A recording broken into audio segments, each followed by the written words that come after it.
empezaremos desde un Zoom, desde un alto nivel, hasta empezar a tocar y ver algunos ejemplos de cómo se codifica con uno de los principales componentes de la plataforma Fireware, que es algo que presentará con más detalle Fermín, mi compañero que aquí está, y que abordará la segunda parte de la presentación.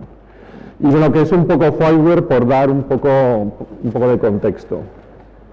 Bueno, Fireware es una iniciativa que surgió allá por el 2011 y surgió fruto de una visión y un diagnóstico compartido de la industria europea y también la Comisión Europea en relación con lo que iba a ser la evolución de la Internet del futuro y qué acciones poder tomar para, de alguna manera, recuperar cierto posicionamiento en Europa y que lo que ocurriera en el ámbito de plataformas estándares pues no fuera algo que viniera necesariamente impuesto.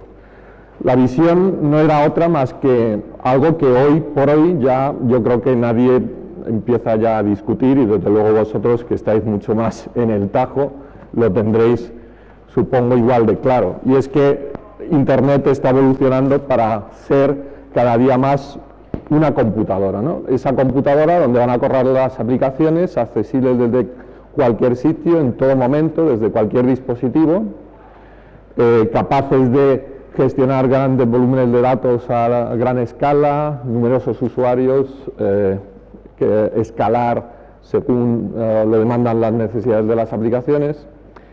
Y de la misma manera que en los 90 fue muy importante la puja a nivel de sistemas operativos, de servidores y de computadoras, y que algo como Linux existiera, ofreciendo una alternativa abierta, nosotros pensábamos que en el ámbito de lo que sería aplicaciones basadas en la nube, era imprescindible contar con un sistema operativo para esta computadora, en definitiva, que fuera abierto. Porque de otra manera, ese sistema operativo se está construyendo, lo están construyendo actores como Amazon o Google, pero no dejará de ser pues, una opción propietaria. En el ámbito de la nube, las cosas han ido evolucionando para ir más allá de simplemente alojar aplicaciones. Eso es lo que está haciendo Amazon, por poner un ejemplo. No solamente ya da la capacidad de hospedar aplicaciones, que es como comenzaron los Amazon Web Services, sino que ha ido progresando y aportando enablers, componentes en modo servicio, que en ese entorno de la nube, donde puedas desplegar tus aplicaciones, puedes utilizar en modo servicio en base a las APIs que te proporcionan, ¿no? Y entonces, pues los de Amazon están construyendo cosas como Elastic MapReduce, el Simple Message Service y componentes como este, ¿no? Y eso va configurando al fin y al cabo lo que es ese sistema operativo para desarrollo de lo que sería el backend de las aplicaciones en la nube. Y nosotros, pues fundamentalmente lo que pensábamos en aquel momento es Europa tiene que reaccionar y plantear un entorno abierto que alrededor del cual además construir un ecosistema que favorezca que los emprendedores, las pymes, etcétera, pues puedan construir las aplicaciones. No se trata de hacer otra cosa más que crear opciones, ¿no? De la misma manera que cuando se mantuvo Linux y existía algo como GNU, pues surgió por fin una alternativa de bajo coste que podían emplear las pymes frente a otras alternativas propietarias. Y sin duda alguna yo creo que todos estaremos de acuerdo que la Internet no habría, y la web no habría sido lo mismo que si no hubieran existido esas alternativas libres. Pues nosotros pretendemos un poco que eso funcione así. Y Fireware, en definitiva, trata de presentar piezas de lo que podría conformar ese sistema operativo. Todas ellas open source, ¿vale? Y partiendo, no reinventando la rueda, sino partiendo de lo que pueda ser una buena base. Esa buena base pensamos cuando arrancamos la iniciativa que no podía ser otra más que OpenStack. Entonces OpenStack es, digamos, el kernel que resuelve todos los aspectos de alojamiento, escalabilidad en el alojamiento de las aplicaciones en la nube, pero sobre ese OpenStack, que además hemos mejorado con ciertas capacidades adicionales en cuanto a hosting de aplicaciones. Además, añadimos una serie de componentes que pueden desplegarse en esa nube, aunque también se podrían desplegar localmente en vuestros servidores, con los que tú puedes construir las aplicaciones y resolver muchos temas que de otra manera son muy complejos, ¿no? Pues cómo me conecto con la Internet de las cosas, con sensores, sin tenerme que aprender todos estos rollos de protocolos de IoT, que hay miles y no acaba de consolidarse ningún estándar, o cómo, digamos, ser capaz de manejar información de contexto necesaria para mis aplicaciones a gran escala y digamos, resolver aspectos de distribución de mis aplicaciones y de poder atender a un montón de usuarios. ¿Cómo puedo, por ejemplo, desarrollar aplicaciones que incorporen capacidades de realidad aumentada o de mundos 3D, etcétera, etcétera, y sin ser necesariamente tener que ser un experto en esas tecnologías, ¿no? Construir piezas, grandes bloques, a eso le llamamos nosotros generic enablers, que en definitiva pues me faciliten, me acelere el desarrollo de las aplicaciones. Tres elementos han sido claves, nos han guiado en el diseño. Por un lado, tiene que ser simple, y creo que en lo que vamos a ver hoy vais a ver un componente que hace muy simple lo que es la gestión del contexto para hacer aplicaciones sensibles al contexto, incluso aplicaciones que en esa sensibilidad al contexto contemplan la conexión con objetos físicos, con la Internet de las cosas, driven by implementation, que esto quiere decir no otra cosa más que el código es open source y digamos no nos ponemos a diseñar las especificaciones en plan comité, sino basándonos en un producto y una implementación que hemos creado, y por otro lado asegurando la sostenibilidad, es decir, detrás de todos y cada uno de los componentes de FireWare hay alguna organización, hay alguna empresa que está comprometida al desarrollo y la evolución del componente. No obstante, admitiéndose la posibilidad de que el ecosistema crezca, se pueda contribuir al desarrollo e incluso incorporar nuevos componentes. Bueno, vamos a ir ya de lleno un poco a lo que sería el objeto de esta charla inicial, y nosotros pensamos que para CodeMotion, que es un entorno donde digamos se trata de también tocar un poco, tocar pelo, como se dice vulgarmente, y empezar a ver código, evidentemente FireWare es algo muy grande en cuanto a tamaño, ¿vale? Para que os hagáis una analogía, pues estamos hablando de un entorno y una cantidad de tecnologías y capacidades pues al estilo de lo que puede ser Amazon Web Services en su totalidad. Y tú no puedes comprender en una sola charla de 45 minutos hablar de todo si no te quedas muy en las alturas. Hemos preferido meter foco, dar una pequeña visión general, eso sí, que es lo que estoy haciendo ahora, y entrar en profundidad en uno de los componentes que creemos que es un componente bastante interesante y clave y que permite, digamos, y que tiene mucho uso en muchas aplicaciones, ¿no? Que es el componente Context Broker. ¿De qué va este componente? Bueno, pues en general hay muchas aplicaciones, estamos hablando y estaréis, digamos, hartos de oír de esto de las Smart Applications, Smart Cities, Smart Applications, Smart Agri-Food. Bueno, pues no sé si coincidiréis conmigo, pero para ser smart, lo primero que hay que poder ser es aware, es decir, si yo no me entero de lo que pasa, pues poco inteligente voy a ser, ¿no? Entonces, uno de los componentes clave en la arquitectura de FireWare tiene que ver con ser capaz de enterarme de lo que está pasando y hacerlo con una API estándar que me permita, digamos, modelar el contexto y acceder a ese contexto. Contexto de gran escala, es decir, estamos hablando de un montonazo de registros, de información, y en ese sentido, pues que sepáis que la implementación de referencia de este componente en FireWare pues se basa precisamente en tecnologías que permiten soportar esa escalabilidad, como es MongoDB, etcétera, ¿no? Por contexto estamos hablando de lo que sería la información, los valores que toman atributos de aquellas entidades que son relevantes para mi aplicación. Entonces, con esta definición sobre base, que por ejemplo si estoy hablando de aplicaciones para una ciudad, pues ahí ¿qué entidades tengo? Pues tengo autobuses que tienen sus atributos, que puede ser la localización, que tiene en cada momento, el número de pasajeros, quién es el conductor, la matrícula, etcétera, ciudadanos, las tiendas. Todo lo que a mí me interese modelar en mi aplicación, pues es un poco lo que acabo configurando como parte del contexto, con un modelo súper simple, porque como os decía antes, se trata de hacerlo súper simple para los programadores. Bueno, pues la idea es que manejo esos conceptos, básicamente entidades, atributos, valores, y con eso pues voy a poder hacer pues cosas bastante interesantes. El API que proporcionamos es un API REST, se basa en un estándar que definió una organización llamada el Open Mobile Alliance. Nosotros, siempre que existía un estándar, si ese estándar, digamos, estaba suficientemente bien diseñado, lo adoptamos y hemos implementado sobre él pues lo que sería un API REST, ¿vale? Un API REST completo. Sobre ese API REST os dará los detalles Fermín a continuación.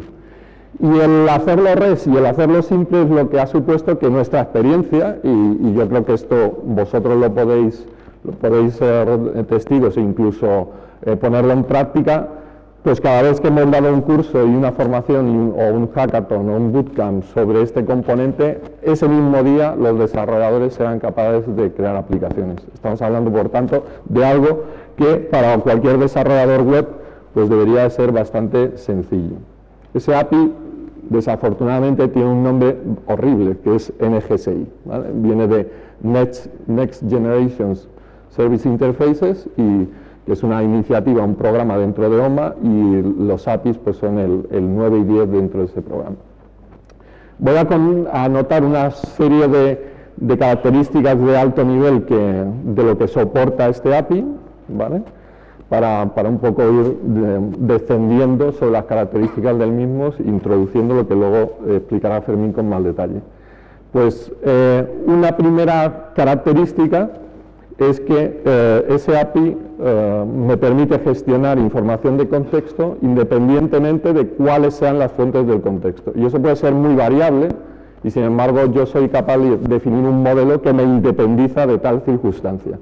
Entonces yo, por ejemplo, si yo estoy hablando en mi aplicación, estoy manejando el concepto de lugar y de la temperatura que existe en ese lugar, pues puede ocurrir que para determinados lugares de mi ciudad, pues esa temperatura me viene alimentada porque existe un sensor que está midiendo la temperatura, pero en otras determinadas calles puede ocurrir que es que hay un sistema de transporte urbano y los autobuses van con un sensor de temperatura y a medida que pasan por las calles van emitiendo esa temperatura y yo lo tengo, o puede ocurrir incluso que haya un portal de colaboración ciudadana donde los ciudadanos están reportando por la temperatura de los sitios. No importa cuál sea la fuente, el caso es que desde un punto de vista de quien consume esa información, la aplicación pues no se altera, es exactamente igual la forma en la que consulta esa información o se suscribe a ella. Vamos a ver un poco modelos de interacción que se soportan. En primer lugar, el Context Broker lo que admite es dos roles, que serían el de consumidor de contexto y el de productor de contexto. El consumidor de contexto, en base a una serie de operaciones, va a ser capaz de consultar información del contexto, mientras que los productores de contexto pues lo que van a hacer es poder actualizar esa información.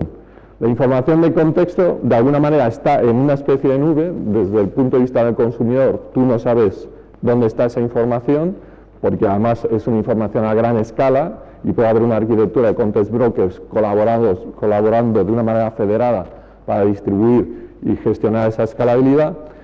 El caso es que tú eres capaz de preguntar esta información en base a operaciones que iremos viendo. Pero además vas a poder suscribirte ante cambios, ¿de acuerdo? De manera que tú puedas decir, oye, yo avísame pues cuando los autobuses lleguen a las paradas, ¿no? a su próxima parada, y entonces tú recibes una notificación, marcas un endpoint para recibir notificaciones, y si el contexto, la información de contexto se actualiza, pues tú recibes tal notificación. Más modelos de iteración. Como ya comentaba, la información de contexto puede venir de diversas fuentes, pero además de eso, lo que puede ocurrir es que el Context Broker no solamente esté recopilando esa información, sino en algunos casos para determinados subconjuntos del contexto que a mí me interese configurarlo así, delegue y tenga, digamos, esa información en otro agente, ¿no?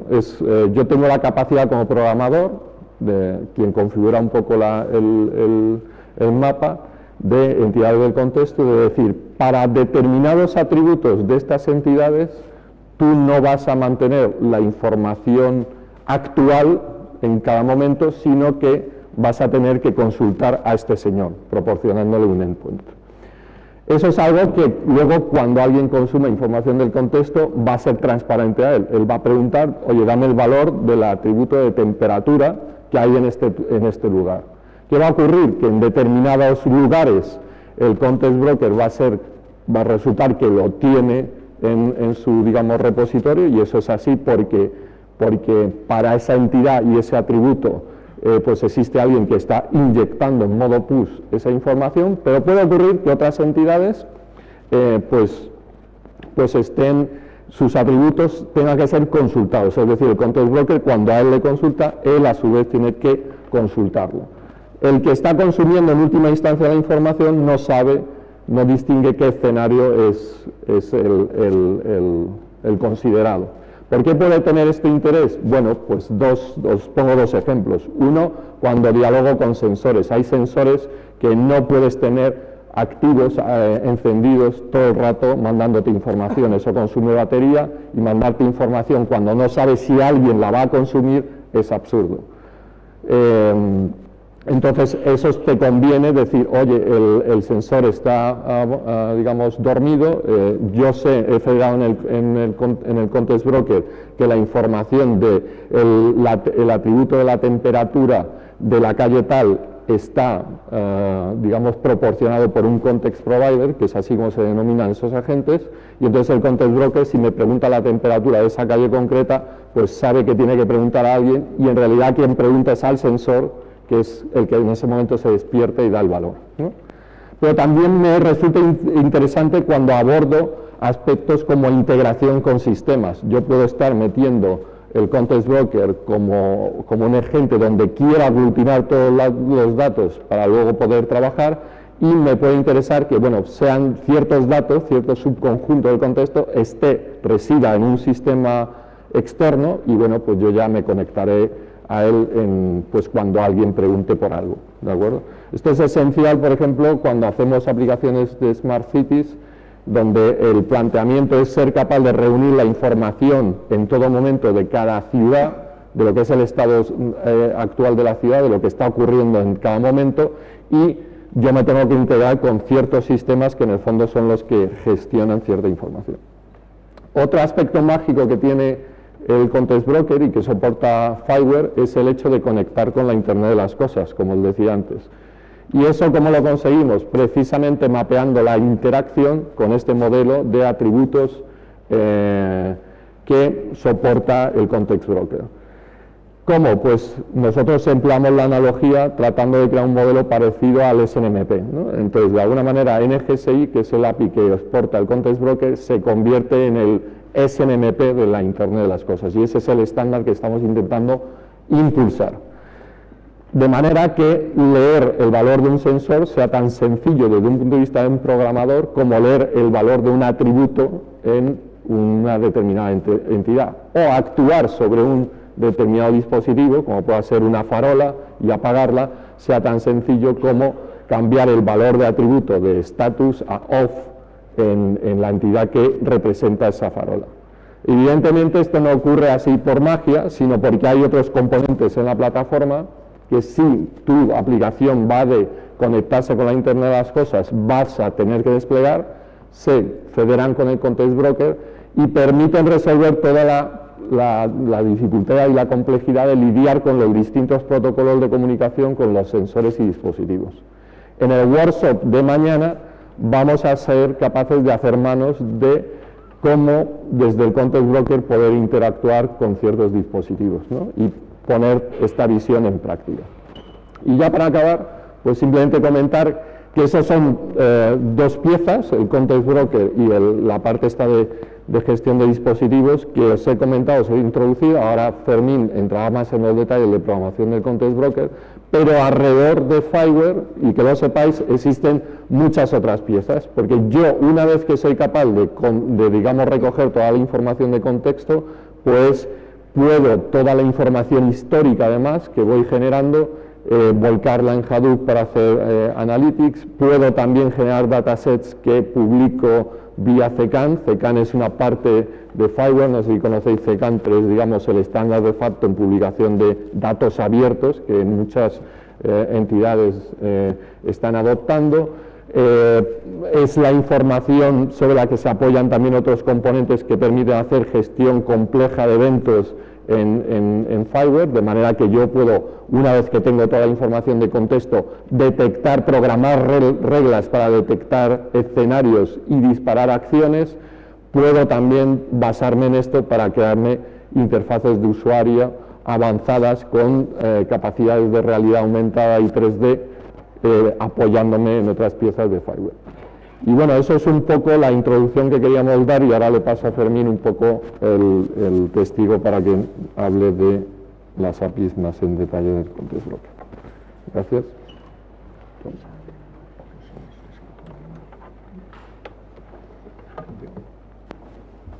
No te paso el micrófono. Hola, ¿este funciona? Ah, para evitar el tiempo de conmutación.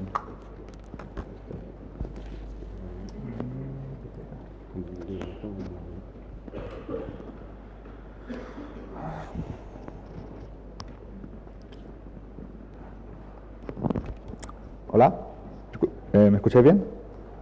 Vale. Bueno, yo lo que voy a hacer va a ser bajar un poco al suelo todas aquellas funcionalidades que Juanjo ha comentado relacionadas con el Context Broker y explicar cómo se hacen y cómo es el API, ¿no? Cómo vamos a ver los mensajes de verdad, vamos a ver los JSONs y los payloads que tendremos en respuestas y en peticiones y respuestas de esos mensajes, ¿no? Todo se basa en el modelo de información que está puesto en esta slides. Es un modelo simple, pero precisamente por lo simple que es muy potente. O sea, en su simplicidad radica su belleza, ¿no? Y su potencia. Es un modelo basado en el concepto de entidad.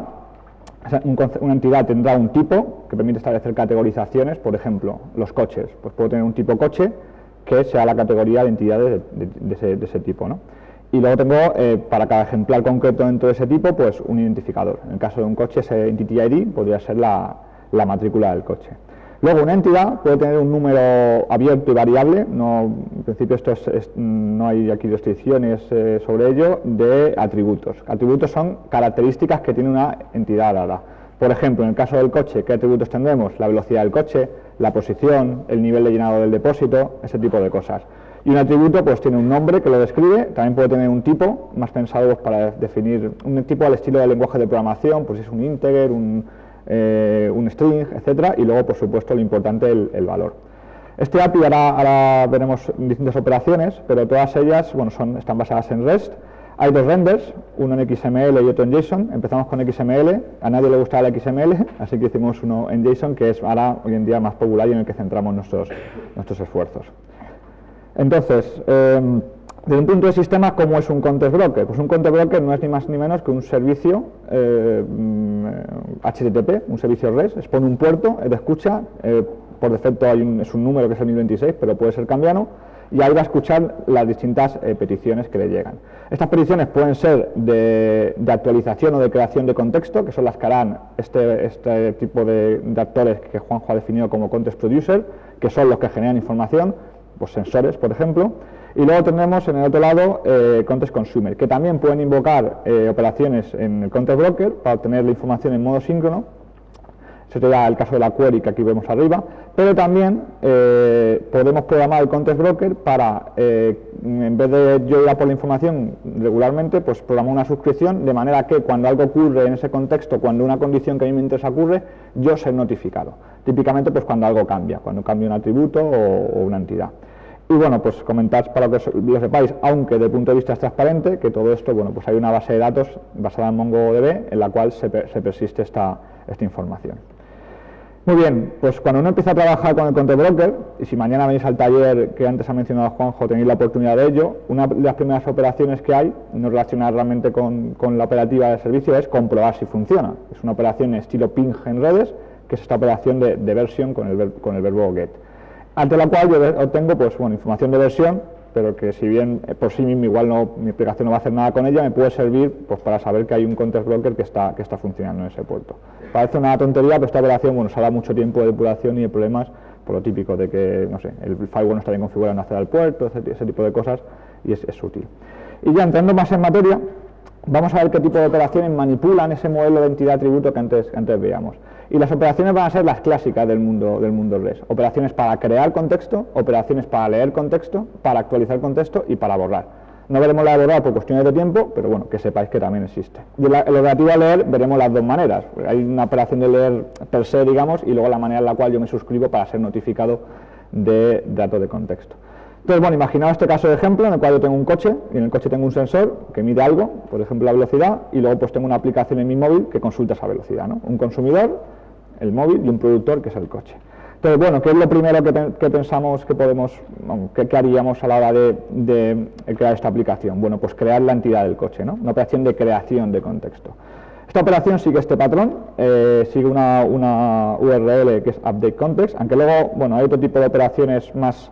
Hay como otra familia, otro dialecto que permite utilizar otras URLs, pero bueno, las que veremos aquí son lo que llamamos nosotros Standard Operation, que se derivan muy directamente del estándar NGSI que ha comentado Juanjo.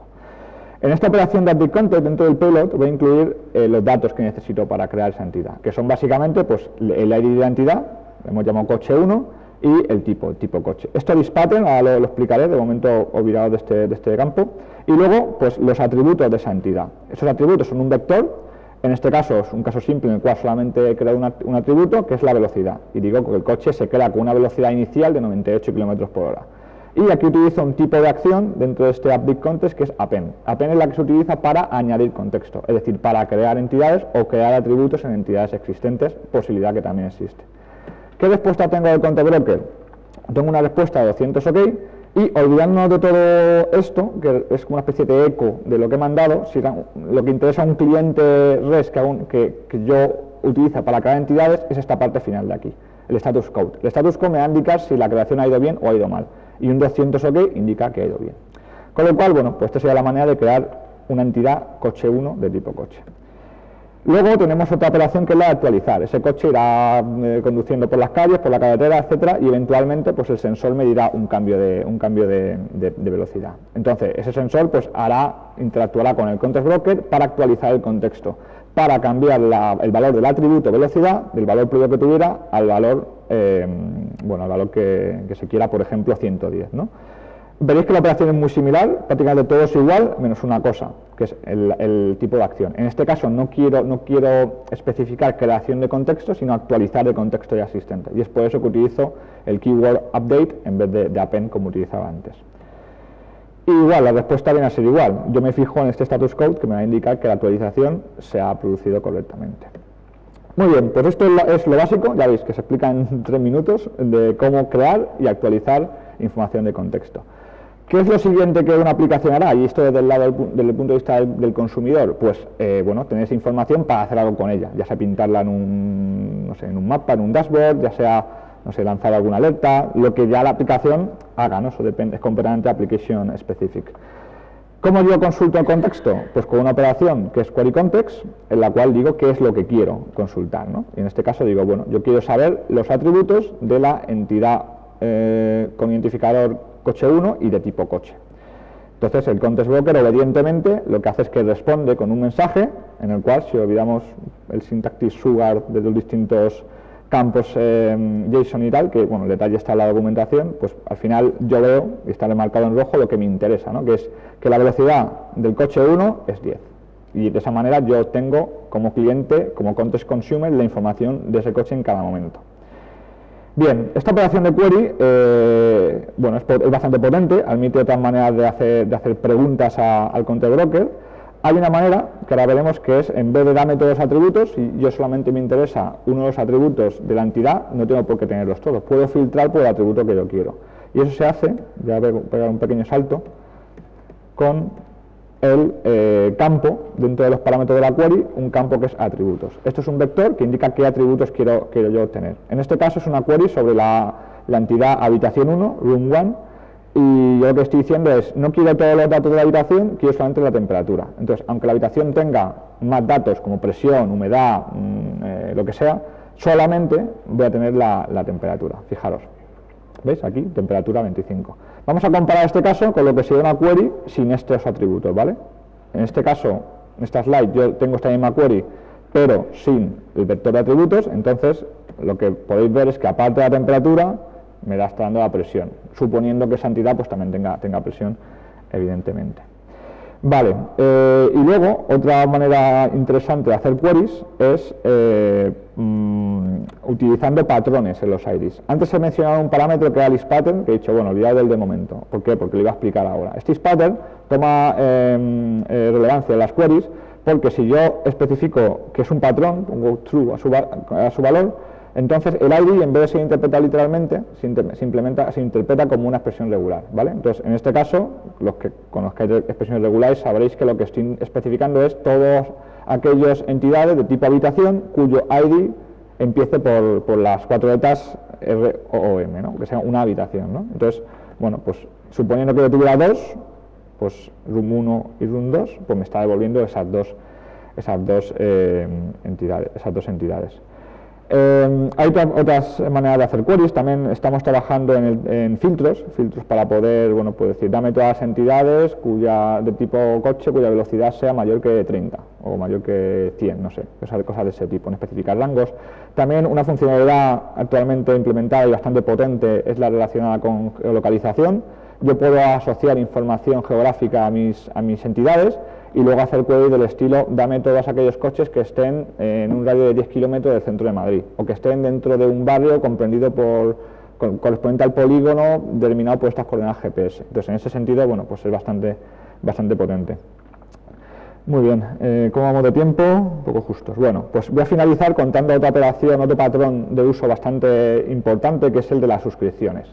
El de yo recibir notificaciones cuando ocurren ciertos eventos que son típicamente cuando hay cambios o con cierta regularidad temporal, cada minuto, cada segundo, etcétera. Entonces, aquí la idea es que alguien, puede ser la propia aplicación que va a consumir los datos u otro ente, se suscribe un determinado consumidor al context broker. Vamos a ver el mensaje de la operación porque yo creo que se entiende más claramente con él. Es una operación con una nueva URL, esta URL es subscribe context, y lo que tenemos aquí, hay dos campos que son muy similares a los de query. Si recordáis como una query, pues son lo mismo. Yo le digo sobre qué entidades y qué atributos quiero cubrir con esa suscripción. En este caso quiero cubrir la temperatura de la habitación número 1. Y luego a partir de aquí empiezan cosas nuevas que una suscripción tiene y una query no. ¿Cuáles son? Primero, reference. Reference, que es importante, es la URL a la cual yo voy a mandar las notificaciones. Las notificaciones que Context Broker envía son mensajes REST, luego veremos un ejemplo, son post a determinadas URLs. La URL se la digo yo a la hora de hacer la suscripción y es este campo reference que está aquí puesto. Duración. Puedo especificar una duración para una suscripción. Si yo tengo, bueno, esto sirve para suscripciones que yo quiera determinar con un intervalo temporal y no me preocupe qué pase de ellas, o más bien que no quiera que pasado ese intervalo sigan funcionando, pues lo puedo especificar ahí. Si quiero tener suscripciones para siempre, pues es tan sencillo como poner un intervalo de duración del estilo pues 100 años o algo así, que equivale a infinito en términos prácticos. Y luego otra parte importante que es la Notify Condition, que son las reglas que especifican en qué momentos hay que mandar notificaciones. En este caso, pues tenemos condiciones de tipo onChange, que es cuando cambia un atributo, qué atributos los especificados en este parámetro constValues, entonces es cuando hay que mandar notificación. Es decir, cuando cambia la temperatura, mándame la temperatura de la habitación 1, lo cual es bastante coherente. Y luego el throttling, que está pensado como un mecanismo para no inundar a los receptores. Si una fuente hace actualizaciones muy rápido, pues eso va a causar muchas notificaciones. Entonces, si yo quiero evitar que el Context Broker mande notificaciones muy seguidas, pongo un intervalo de guarda, en este throttling, en este caso 5 segundos, que hace que, aunque pasen 5 segundos, aunque si yo mando una notificación, hasta que no pase 5 segundos no mando otra, por muchos updates que se hayan producido entre medias. Bien, la respuesta no es la información en sí, como sería en el caso de una query, sino un ID, una referencia a la suscripción. ¿Para qué me sirve? Me sirve para cancelarla, para modificarla, si por ejemplo quiero aumentar la duración, para gestionar la suscripción en definitiva. Hay operaciones para eso, para actualizar y para cancelar suscripciones. Entonces, bueno, supongamos que esa temperatura ha cambiado, que hemos cambiado de 25 a 19, con lo cual el Counter Broker verifica que eso dispara la notificación y envía dicha notificación. ¿Qué forma tiene? Pues tiene esta forma de aquí. Este mensaje será el que el receptor, o más estrictamente hablando, el que la URL que yo he puesto en reference recibirá. Hay un ID de suscripción que sirve, pues si un receptor está recibiendo notificaciones de varias suscripciones y necesita saber a cuál se debe cada una, pues de esa manera puede hacer una correlación. Y luego la información interesante pues está aquí, está en este elemento context response que me está indicando, bueno, pues lo que yo quería, ¿no? Que es la temperatura de la habitación 1. Veréis que es muy parecido el formato al de un update, o sea, cuando llego a un update hago una operación similar, y de hecho un Counter Broker puede ser suscrito a otro y procesa esas notificaciones como Counter Broker, que es otra manera de federación, bueno, que es la dual a la que Juan ha comentado antes, basada en delegación. Y bueno, mencionar de pasada un poco que hay estas operaciones que hemos visto que eran todos post, que era, aunque, bueno, podréis discutir si es realmente REST lo que hemos visto hasta ahora, porque en realidad parece más un XML RPC, ¿no? Bueno, pues quien no le convenzca esto, pues también tenemos otras operaciones que son más REST puras, ¿no? Que son, bueno, pues lo que viene siendo los verbos para obtener es el get, para crear el post, para actualizar el put y para borrar el delete. Y con unas URLs que están ajustadas al elemento sobre el que quiero actuar, al recurso en términos REST, ¿no? Que sería en este caso pues una URL para la entidad, pero también las tengo para atributos. Si quiero actuar sobre un atributo concreto, pues el atributo es un subrecurso de la entidad desde el punto de vista REST y también puedo actuar sobre él en cualquier tipo de las operaciones de un CRUD típico, ¿no? Y poco más.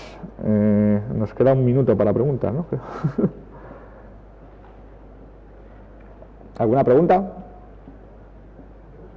lo que has dicho, que cuando se produce una actualización de un sensor, no se puede poner una condición de momento. Que, por ejemplo, si la temperatura pasa de 25 grados, me mandas una notificación. ¿Eso todavía no se puede? Ahora mismo, a día de hoy, lo que está implementado es on-chains, pero el NGSI tiene otro tipo de condiciones que son on-value, se llaman, que es precisamente lo que tú comentas, que sería, pues, quiero que me avises de la posición, o sea, de la temperatura, pero solo cuando la temperatura está en este rango. A día de hoy, esa es la aplicación que tendrá que hacer ese filtrado, pero bueno, en el futuro lo implementaremos, está en nuestro roadmap hacerlo. Hacer una condición compleja de varias cosas. Exacto. Si la localización cambia y pasa de tanta temperatura, pues... Sí, eso es exactamente eso, porque la gracia o el valor que da un Counter Broker frente a, no sé, una base de datos, ¿no? Pues decir, bueno, al final lo que haces es lo mismo que si tú hicieras actualizaciones o lecturas a base de datos, ¿no? Pero es precisamente en cosas como la suscripción donde damos más valor ahí, ¿no? Donde poder programar ese tipo de reglas que tú comentas.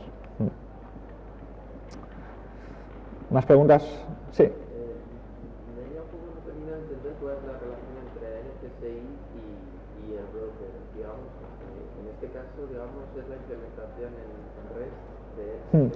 NGSI es un estándar de la OMA y la manera en la cual ellos lo define es como un estándar abstracto. Tú te vas a su especificación, su PDF, y son, bueno, pues el mensaje de tal tipo tiene que tener estos campos, esta es una lista, este de tipo tal, pero no te dicen cómo luego eso se codifica, o se renderiza, que es el término que nosotros utilizamos, en un API concreto.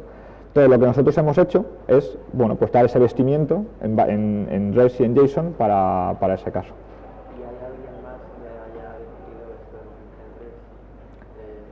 Dentro de lo que es Fireware, el trabajo es un trabajo que se ha hecho en general, o sea, no solamente lo hemos hecho los implementadores de Counter Broker, sino que, bueno, pues ha habido ahí, bueno, hay otros componentes que lo utilizan también, que hablan con nosotros dentro de la plataforma, y entre todo el equipo de Fireware es donde se ha hecho ese trabajo. ¿Más preguntas?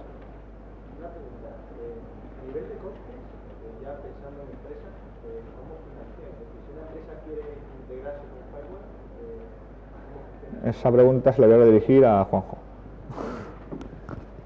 Bueno, esto es open source, entonces como open source, pues tú puedes ir a Fireware, hay una parte que se llama el catálogo, donde puedes ir por cada uno de los componentes, y este es uno de Contest Broker, descargarte el código y usarlo.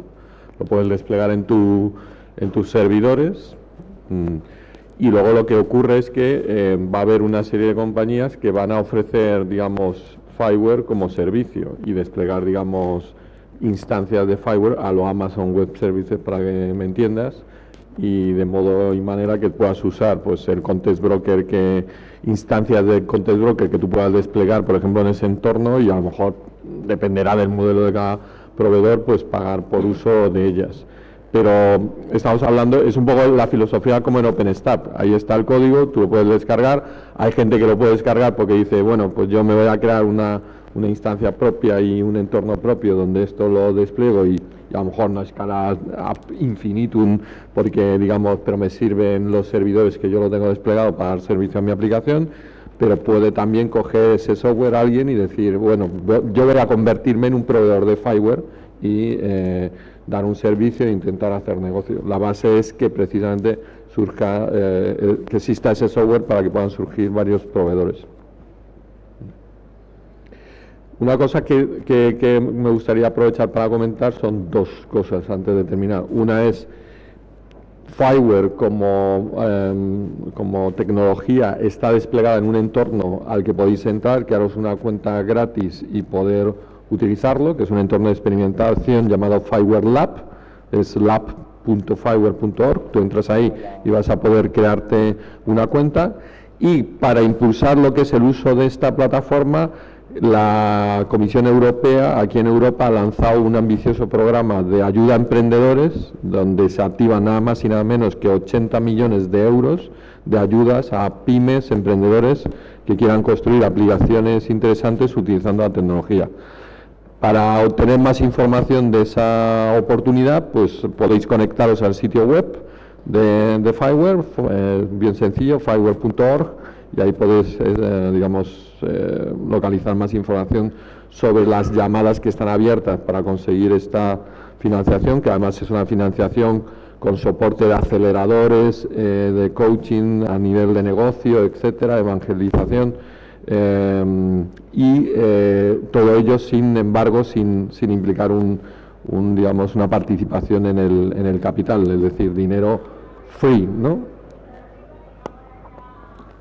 Y nada más, creo que volver a recordar el WhatsApp, ¿no? Sí, si queréis pasar del PowerPoint a la realidad, es decir, queréis jugar con estas operaciones y bueno, y implementarla vosotros mismos y hacer clientes que utilicen el Context Broker, y en definitiva jugar un poco con esta tecnología. Mañana hay un workshop sobre ello, creo que a las 5 de la tarde, y bueno, pues sois más que bienvenidos a sumaros si os parece interesante. Nada más, muchas gracias por vuestra atención y bueno.